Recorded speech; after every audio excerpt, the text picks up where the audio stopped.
কোরআনের সবচেয়ে দামি সূরা কোনটা বলেন? ফাতিহা। কিছু বলতেছে ফাতিহা, পিছনের ভাইরা কি বলবেন? হ্যাঁ, ইয়াসিন। আর আচ্ছা এবার বলেন, আমি সহজ করে দিই, বলেন কোন সূরা না পড়লে নামাজ হয় না?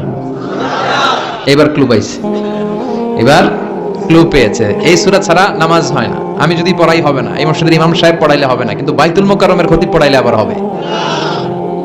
হবে না? শাইখ আব্দুর রহমান সুদাইস পড়ালে তো হবেই। খাইছে কত বড় মুফতি দেখছেন, কত দিয়ে দিচ্ছে। জি না, আসলেই হবে না, কারণ এটা এমন সূরা, এই সূরা না পড়লে নামাজ হয় না।